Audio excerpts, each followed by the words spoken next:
Nathan Cruz's hands trembled as he pressed his face into Mark Sanders' shoulder, breathing in the familiar scent of his roommate's cologne. The apartment felt smaller somehow, as if the walls had shifted inward during the past hour of conversation that had led them to this moment.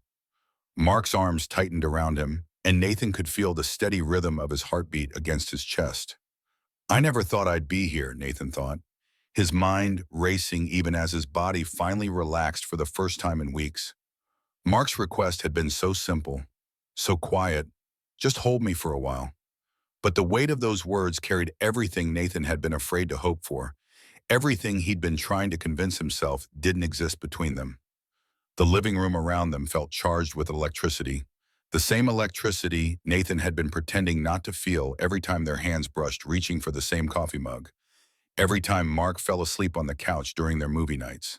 The golden light from their single lamp cast long shadows across the hardwood floor, creating an intimate cocoon that seemed to exist outside of time. Mark shifted slightly, his breath warm against Nathan's ear. "I've been thinking about this for so long," he whispered, his voice barely audible. "About you. About us. I just never knew how to say it." Nathan's world tilted on its axis. The confession he'd been longing to hear, the words that had lived in his dreams and haunted his waking hours, were finally real.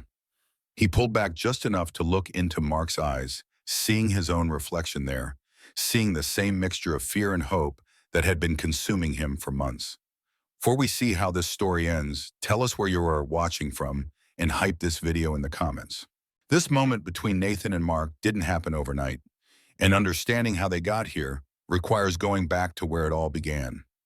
To understand how Nathan and Mark arrived at this moment, wrapped in each other's arms on their living room couch, we need to go back 3 months earlier to the day Mark first moved into the spare bedroom of Nathan's downtown apartment. Nathan had been living alone for 2 years, content with his routine of work, gym, and weekend visits with his sister, Susan White. His life was predictable, safe, and quietly lonely in a way he'd grown accustomed to ignoring. The morning Mark arrived with his boxes and easy smile, Nathan felt something shift in the carefully constructed walls of his solitude. Mark was tall and broad-shouldered, with dark hair that seemed perpetually tousled and eyes that crinkled when he laughed. He moved through the apartment with an easy confidence, making jokes about Nathan's impressive collection of cooking books and the single dyeing plant on the windowsill. "You know you're supposed to water those things, right?" Mark had said, grinning as he examined the withered leaves. Nathan had felt heat rise in his cheeks, suddenly self-conscious about every detail of his living space being scrutinized by this stranger who somehow didn't feel like a stranger at all. Within a week, Mark had transformed the apartment from Nathan's quiet sanctuary into something alive and dynamic. He cooked elaborate meals that filled the kitchen with incredible smells, played music that made Nathan discover genres he'd never explored, and had a habit of sprawling across the couch in ways that made Nathan acutely aware of the space between them. Nathan told himself it was just adjustment, the natural awkwardness of learning to share space with someone new. He ignored the way his pulse quickened when Mark emerged from the bathroom after his morning shower, hair damp and skin still flushed from the heat. He pretended not to notice how Mark's presence made the apartment feel more like home than it ever had when he lived there alone. The first month passed in a careful dance of domestic routine. They established unspoken rules about kitchen time, bathroom schedules, and who controlled the television on which nights. Mark worked as a graphic designer, often staying up late at his computer with headphones on, the blue glow of his screen casting shadows across his concentrated features.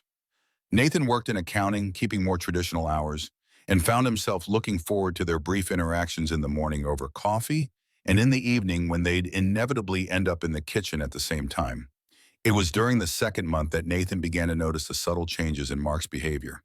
His roommate, who had initially seemed so confident and outgoing, began having hushed phone conversations that left him looking frustrated and drained.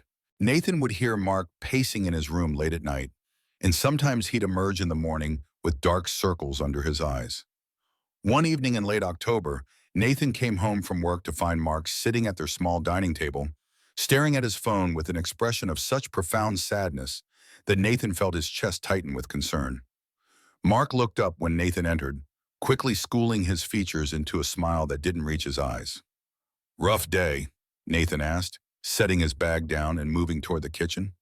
He'd learned to read Mark's moods over the past weeks, recognizing the signs of when his roommate needed space versus when he needed company.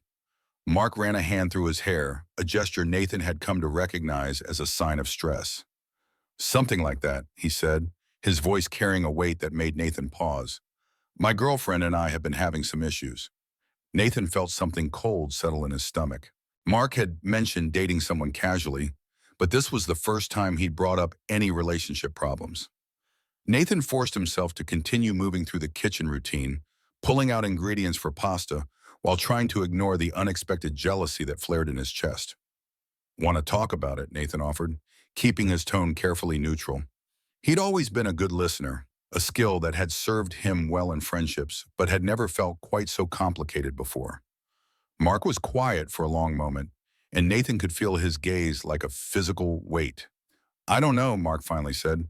"It's just, we've been together for 8 months, and I keep feeling like something's missing. Like I'm going through the motions, but not really feeling it. Nathan's hand stilled on the pasta box. He knew exactly what Mark meant, though from a different perspective. He'd felt that same sense of disconnection in every relationship he had ever attempted. The feeling of playing a role rather than being authentically himself. "That sounds frustrating," Nathan said, focusing intently on filling a pot with water. "Have you tried talking to her about it?" Mark laughed, but there was no humor in the sound. "How do you tell someone that being with them feels like wearing clothes that don't quite fit? That you care about them, but something fundamental is just off? She's a good person, Nathan. She doesn't deserve someone who's only half present." Nathan turned to face Mark fully, struck by the raw honesty in his voice. Mark was leaning back in his chair, looking more vulnerable than Nathan had ever seen him. The golden light from their overhead fixture cast shadows across his face, highlighting the sharp line of his jaw. "Maybe the problem isn't her," Nathan said carefully. "Maybe you just haven't figured out what you actually want yet." Mark's eyes met his, and Nathan felt that familiar electricity spark between them. For a moment, the air in the kitchen seemed charged with possibility, with all the words neither of them was saying. Then Mark looked away, breaking the spell. "Yeah, maybe," Mark said quietly. "I just wish I knew what that was." That conversation marked a turning point in their relationship, though Nathan didn't recognize it at the time. Mark began staying home more often, choosing to spend his evenings on their couch rather than going out. They fell into a routine of cooking together, sharing meals while talking about work, movies, books, and gradually more personal topics. Nathan learned that Mark had grown up in a small town where expectations were clear and questioning them wasn't encouraged. He'd followed the prescribed path of college, career, serious relationship, but had never stopped feeling like he was acting in someone else's life. Mark, in turn, drew out stories from Nathan about his own struggles with feeling like an outsider, his difficulty forming connections that felt genuine and lasting. Their conversations grew deeper, more intimate, stretching late into the night as they sat on opposite ends of their couch, the space between them seeming to shrink with each passing week. Nathan found himself looking forward to these talks with an intensity that should have worried him. It was during one of these late-night conversations in early November that Mark first mentioned feeling confused about his sexuality.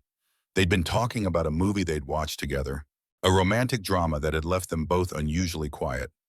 Mark had been fidgeting with the throw pillow in his lap, his usual easy confidence replaced by something more uncertain.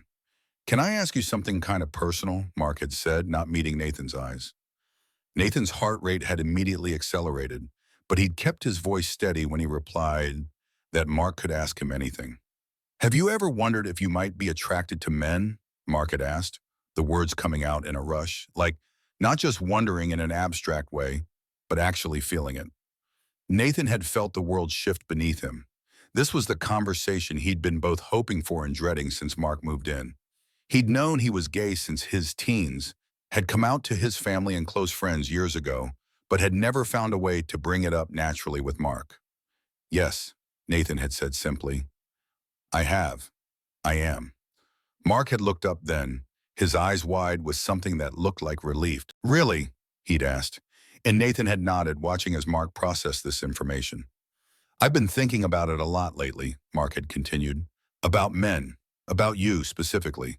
And I don't know what to do with that. The admission had hung in the air between them like a bridge neither was quite ready to cross. Nathan had felt his carefully maintained composure beginning to crack, months of suppressed longing threatening to spill over. That's okay, Nathan had said gently. You don't have to do anything with it right now. You can just sit with it. But I can't stop thinking about it, Mark had whispered. About what it would be like. About whether this feeling I have when I'm with you is what I've been missing with everyone else. What does it feel like, Nathan had asked instead, when you're with me? Mark had been quiet for a long time, his gaze fixed on his hands. Like I can breathe, he'd finally said. Like I don't have to perform or be anyone other than exactly who I am. Like coming home. The weeks following that conversation had been a careful dance of increased intimacy and mutual caution. Mark had broken up with his girlfriend, a decision that left him emotionally raw, but also seemed to lift a weight from his shoulders. He'd spent more time at home, gravitating toward Nathan's presence in ways that felt both natural and charged with new meaning. Their physical proximity had increased gradually, almost imperceptibly. Mark would sit closer to Nathan on the couch during their movie nights, their thighs touching as they shared a bowl of popcorn. He'd begun initiating casual touches, a hand on Nathan's shoulder when he passed behind him in the kitchen, fingers brushing when they reached for the same thing. One particularly cold evening in late November, they'd been watching a movie when Mark had shifted on the couch, moving from his usual spot at the far end to settle against Nathan's side. It had felt like the most natural thing in the world, and simultaneously like crossing a line they couldn't uncross. Nathan had held his breath, afraid that moving or speaking would break the spell, and Mark had relaxed against him with a soft sigh. They'd stayed like that for the rest of the movie, Mark's head eventually finding its way to Nathan's shoulder. Nathan had been acutely aware of every breath Mark took, every small adjustment of his position. The weight and warmth of him pressed against Nathan's side. I like this, Mark had whispered into the darkness, his voice barely audible. Being close to you like this. It feels right in a way nothing else ever has. Nathan had tightened his arm around Mark's shoulders, pressing a gentle kiss to the top of his head before he could stop himself. The gesture had felt so natural, so inevitable, that he'd barely registered doing it until Mark had gone very still against him. Sorry, Nathan had started to say, but Mark had lifted his head to look at him, eyes bright in the dim light from the television. Don't be sorry, Mark had said. I've been wondering what that would feel like. The moment had stretched between them, full of possibility and question marks. Nathan had been aware of how easy it would be to lean down, to close the distance between them and kiss Mark properly. We should probably go to bed, Nathan had said instead, though every part of him had rebelled against the suggestion.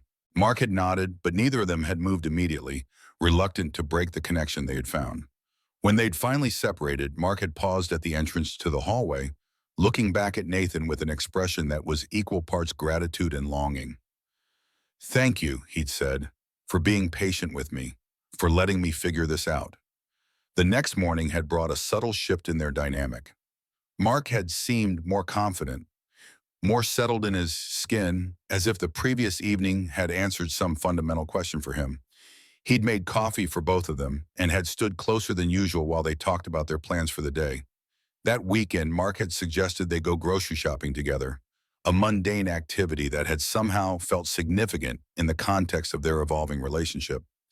They'd moved through the store with easy familiarity, Mark adding items to their cart while Nathan consulted the lists they'd made together. In the produce section, Mark had reached across Nathan to grab a bag of apples, his body pressing briefly against Nathan's back.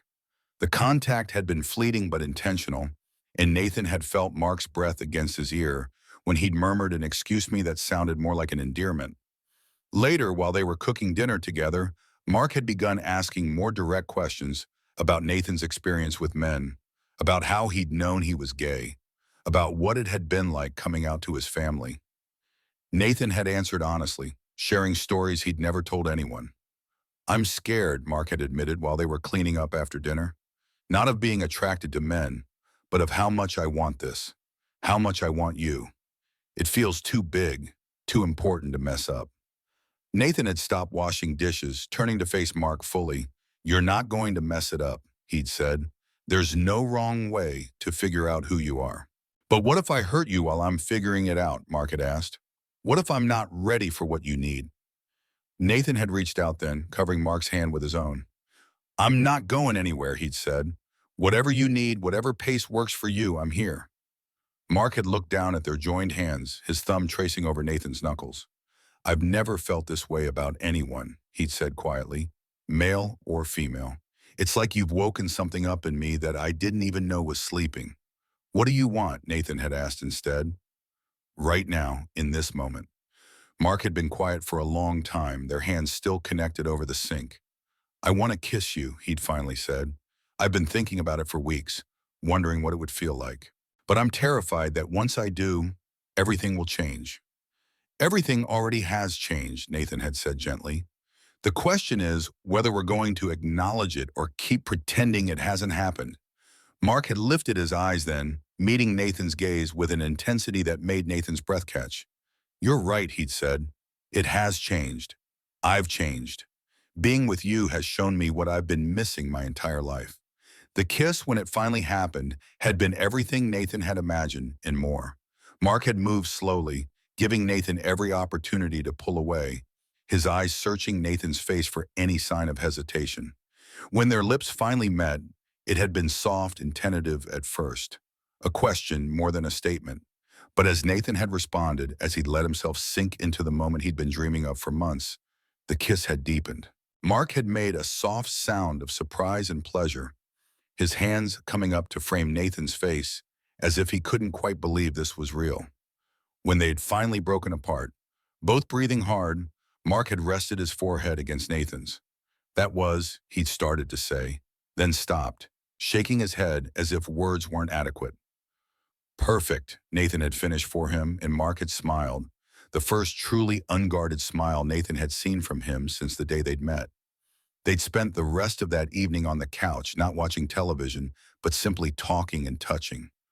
Mark's head in Nathan's lap as Nathan ran his fingers through his hair.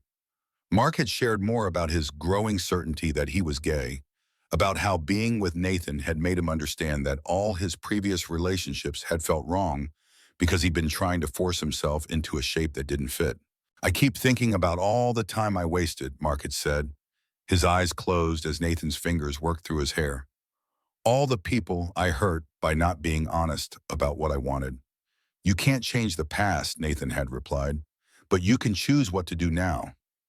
And what I want to do now is be with you, Mark had said, opening his eyes to look up at Nathan. If you'll have me, if you're willing to be patient while I figure out how to do this right. Nathan had leaned down to kiss him again, this time with more confidence, more certainty. I've been patient for months without even knowing what I was waiting for, he'd said against Mark's lips. I can be patient a little longer. But Mark had surprised him by sitting up, turning to face Nathan fully. I don't want to wait anymore, he'd said. I don't want to be careful or gradual. I want to jump in head first and figure it out as we go. The weeks that followed had been a whirlwind of discovery and adjustment. Mark had thrown himself into their relationship with the same intensity he brought to everything else, eager to make up for lost time and to explore this new aspect of himself. They'd had long conversations about what it meant to be together, about how to navigate the practical aspects of dating your roommate, about Mark's concerns about coming out to his family and friends. Nathan had been amazed by Mark's courage, by how quickly he'd moved from uncertainty to wholehearted commitment. Mark had told his family over Thanksgiving dinner, had come out to his friends and coworkers with a matter-of-fact confidence that Nathan deeply admired. But it was the quiet moments that meant the most to Nathan. The way Mark would reach for his hand without thinking while they watched television. The soft good morning kisses that had become part of their routine. The way Mark had gradually moved his belongings from his bedroom into Nathan's, transforming their living situation from roommates to partners so naturally that Nathan could barely remember what it had been like before. One evening in December, as they were decorating their apartment for the holidays, Mark had paused in hanging ornaments to look at Nathan with an expression of such contentment that it had taken Nathan's breath away. What? Nathan had asked, setting down the string of lights he'd been untangling. I was just thinking about how different everything is from a year ago, Mark had said, how lost I felt, How like I was sleepwalking through my own life. And now I wake up every morning next to the person I love, in a place that feels like home, being exactly who I'm supposed to be. The casual use of the word love had made Nathan's heart skip, though they'd been dancing around the sentiment for weeks. You love me, Nathan had said. Not quite a question, but not quite a statement either. Mark had set down his ornaments and crossed the room to where Nathan was standing. I love you, he'd said clearly, his hands coming up to cup Nathan's face. I love your patience and your kindness and the way you make me feel like I can be completely myself. I love that you waited for me to figure this out without making me feel rushed or pressured. I love the life we're building together. Nathan had felt tears prick at his eyes, overwhelmed by the magnitude of Mark's words and the sincerity with which he'd delivered them. I love you too, he'd managed to say. I think I've been in love with you since the day you moved in and made fun of my dying plant. Mark had laughed at that, the sound bright and joyful in their holiday-decorated living room. Well then, he'd said, pulling Nathan closer. I guess we should probably do something about that plant. Can't have it dying now that we're properly together. They'd made love for the first time that night, a slow and tender exploration that had felt like the natural culmination of months of building intimacy. Mark had been nervous at first, uncertain about the mechanics but eager to learn, and Nathan had guided him with gentle patience and encouragement. I never understood what people meant when they talked about feeling complete, Mark had said quietly afterward. I thought it was just romantic nonsense. But being with you like this, I finally get it. You make me whole. Nathan had tightened his arms around Mark, pressing a kiss to the top of his head. You make me feel like I've been waiting my whole life without knowing what I was waiting for, he'd replied. As winter deepened into spring, their relationship had settled into a comfortable rhythm that felt both new and timeless. Mark had proven to be an attentive and enthusiastic partner, approaching their physical relationship with the same curiosity and dedication he'd shown in coming out. But it was the emotional intimacy that had surprised Nathan the most. Mark had opened up in ways that went beyond their romantic relationship, sharing childhood memories, fears, dreams, and vulnerabilities that he'd never revealed to anyone else. In return, Nathan had found himself being more honest and open than he'd ever been. They'd had their first fight in February, a disagreement about money that had escalated into a larger conversation about communication and expectations. Nathan had been terrified that it meant they were fundamentally incompatible, but Mark had insisted they work through it together. I'm not going anywhere, Mark had said as they'd finally settled into bed at 3 in the morning. We're going to disagree sometimes, and we're going to have to figure out how to handle that. But I'm committed to figuring it out with you. The fight had ultimately strengthened their relationship, proving to both of them that they could weather conflict and come out stronger on the other side. In March, Mark had started talking about them moving to a larger apartment together, somewhere that felt like theirs rather than Nathan's space that Mark had moved into. They'd spent weekends looking at places, imagining how they'd arrange their combined belongings, planning for a future that felt both thrilling and inevitable. Nathan's sister Susan had visited in April, meeting Mark for the first time since they'd become a couple. Nathan had been nervous about the introduction, but Susan had taken to Mark immediately. She'd pulled Nathan aside before leaving to tell him she'd never seen him so happy. He's good for you, she'd said. You light up when you look at him, and the way he looks at you like you're the most important person in his world, that's special. By May, they'd found their new apartment, a 2-bedroom place with large windows and a kitchen big enough for both of them to cook in comfortably.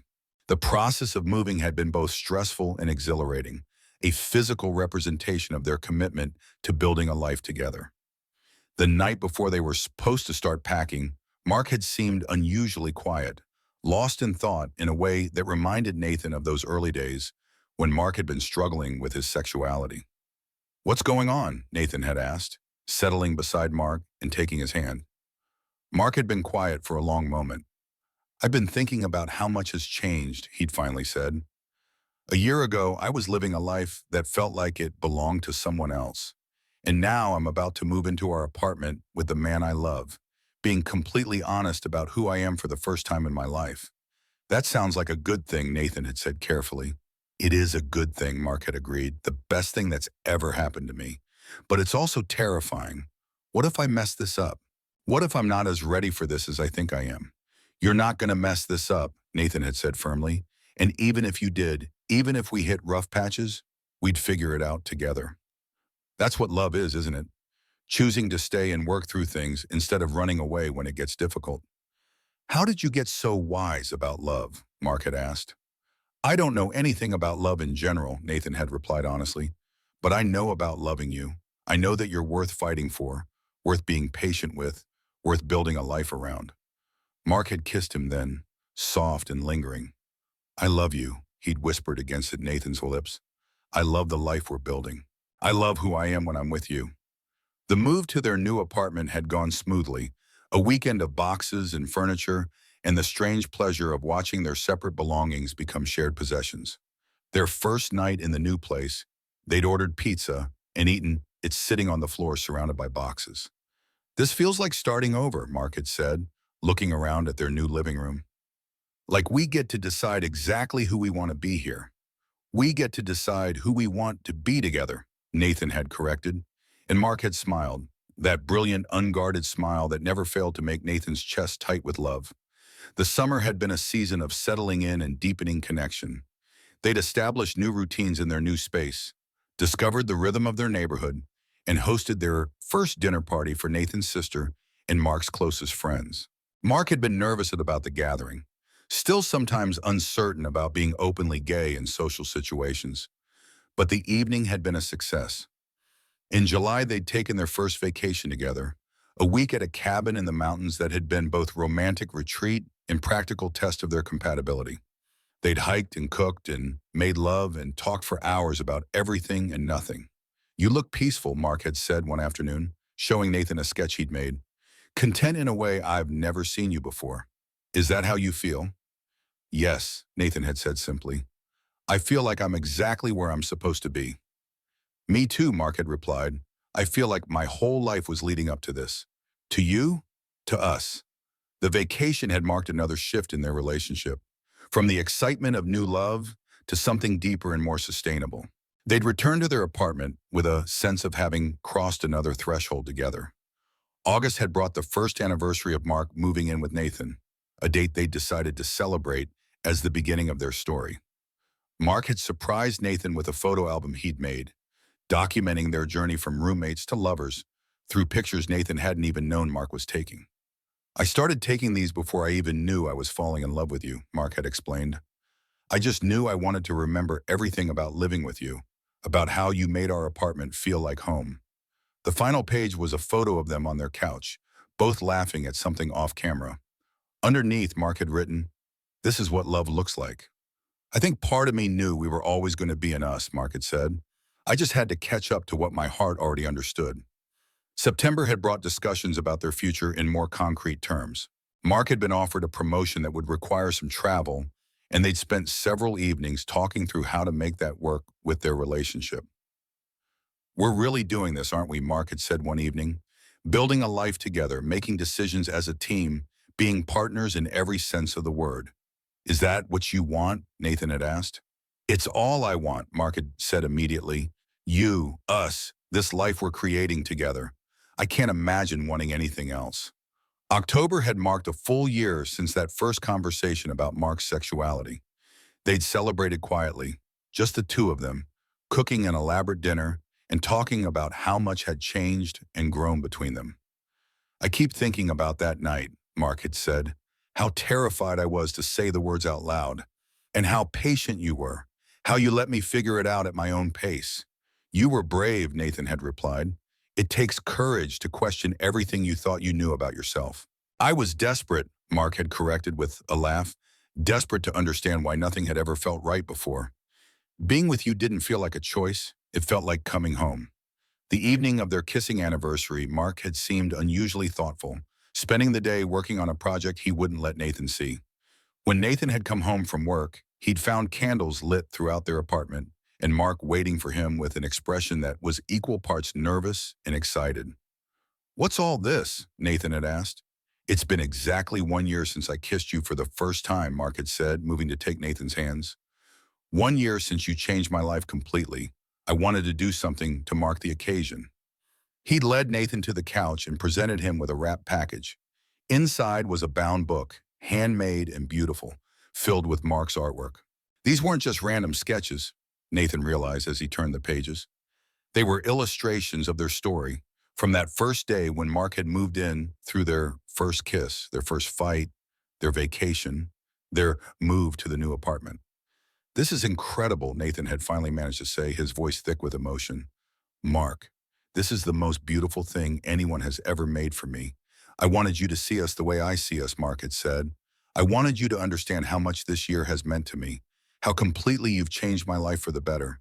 They'd made love that night with a tenderness and intensity that spoke of everything they'd shared and everything they hoped to share in the future. Afterward, Nathan had felt a completeness he'd never experienced before. This is what happiness feels like, he'd thought. This is what it means to be exactly where you belong. December had brought the holidays and the opportunity to celebrate as a couple for the first time. Mark had been nervous about spending Christmas with Nathan's family, but the visit had gone beautifully, with Mark fitting seamlessly into Nathan's family traditions. Your family is wonderful, Mark had said on the drive home. They made me feel like I've always been part of the family. They love you, Nathan had replied, almost as much as I do. My mom told me she's never seen me so happy, so settled. As they'd entered their second year together, Nathan had felt a sense of anticipation about their future that was different from the nervous hope of their early days. They were no longer figuring out if they worked together, they were planning how to build the best possible life together. January had brought conversations about long-term goals, about marriage and children and career moves. Mark had surprised Nathan by bringing up marriage first, mentioning it casually during a conversation about their friend's engagement. Do you think about it, Mark had asked? About us getting married someday? Nathan had felt his heart skip. Yes, he'd said simply, do you, all the time, Mark had admitted. I think about what it would feel like to call you my husband, to make that kind of commitment official in public. I want to spend my whole life with you, Mark had said as they'd finally settled into bed. I want to grow old with you, to build something lasting and beautiful and real. I want to marry you, Nathan, when we're both ready for that step. I want that too, Nathan had replied. I want all of it, the whole life, the whole future. I want to be your husband and have you be mine. February had brought Mark's 31st birthday and Nathan's opportunity to plan a celebration that honored both Mark's artistic nature and their relationship. He'd organized a small gallery showing of Mark's work, inviting their friends and family to celebrate both Mark's birthday and his artistic achievements. You did this for me, Mark had said during a quiet moment at the gallery. You organized all of this because you wanted people to see how talented I am. I am proud of you, Nathan had said. I'm proud of your art, your courage, your growth, your love. I'm proud to be with you. Mark had kissed him then, in front of everyone. I love you, he'd whispered. Thank you for seeing me, for celebrating me, for making me feel like the most important person in the world. March had brought the decision to start looking at engagement rings, a conversation that had begun practically but had quickly become emotional as they discussed what kind of commitment ceremony would feel meaningful to both of them. I want it to be perfect, Mark had said as they looked at rings online together. I want the ring to be something you'll love wearing for the rest of your life. The ring Mark had ultimately chosen was simple and elegant, a platinum band with a small diamond that caught the light beautifully. It was exactly what Nathan would have chosen for himself. When do you want to do this? Nathan had asked. The proposal, I mean. I want it to be special, but I don't need it to be a surprise, Mark had said.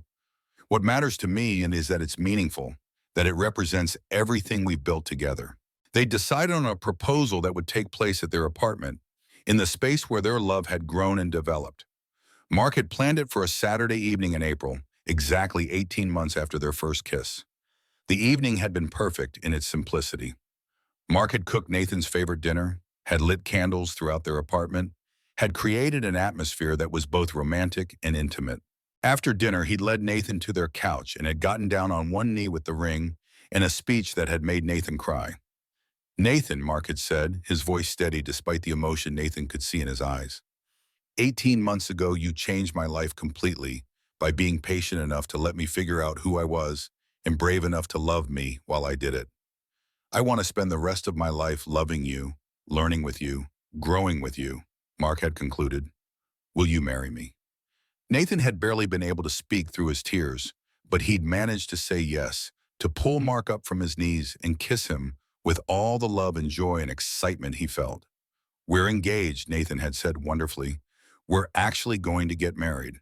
We're going to spend our whole lives together," Mark had replied.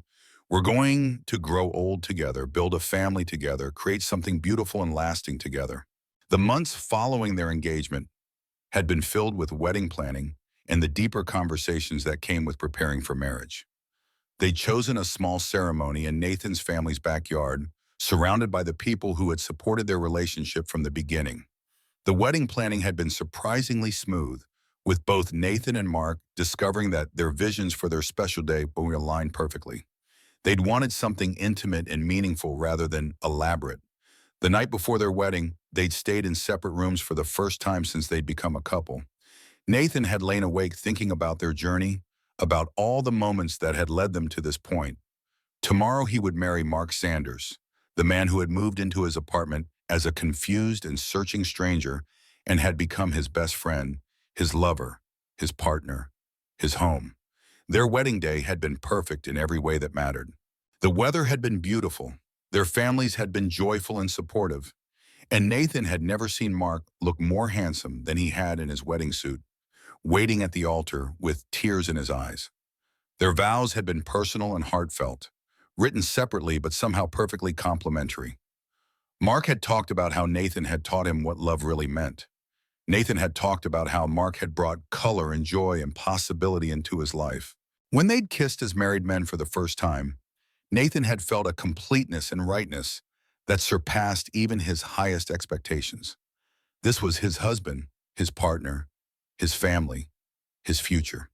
The reception had been filled with dancing and laughter and speeches that had made both Nathan and Mark cry. Nathan's sister had talked about how she'd never seen her brother so happy. Mark's best friend had talked about the transformation he'd witnessed in Mark over the past 2 years. But it was Mark's father's speech that had surprised Nathan the most, a heartfelt expression of gratitude for Nathan's role in helping Mark find himself. When Mark first told us he was gay, Mr. Sanders had said, "We were surprised but not concerned. We could see how much happier he was. And when we met Nathan, we understood why. Nathan, you've been exactly what our son needed. Thank you for loving him so well." Their honeymoon had been 2 weeks in Italy, a trip that had been both romantic adventure and deeper bonding experience. They'd explored cities and countryside, had eaten incredible food and seen amazing art. One evening in Rome, as they'd sat at a sidewalk cafe watching the sunset, Mark had taken Nathan's hand and traced his wedding ring with his thumb. "I keep looking at this ring and not quite believing it's real," Mark had said.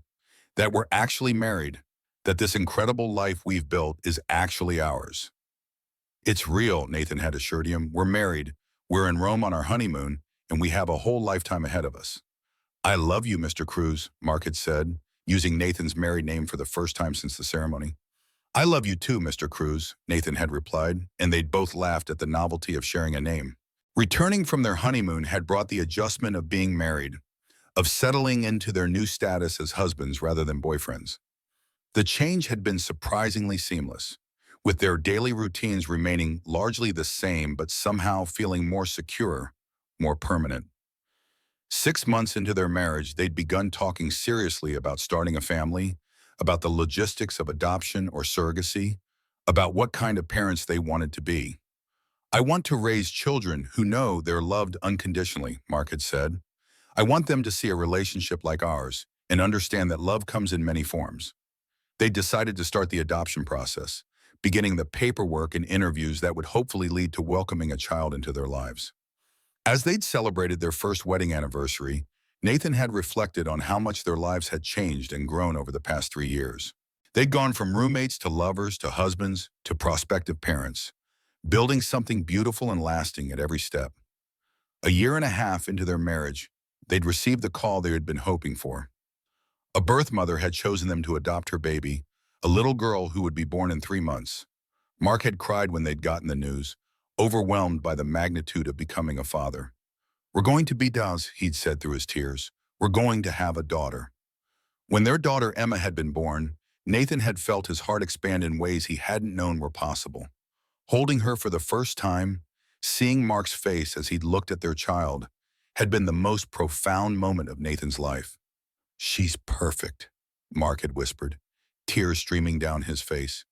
"She's absolutely perfect, and she's ours."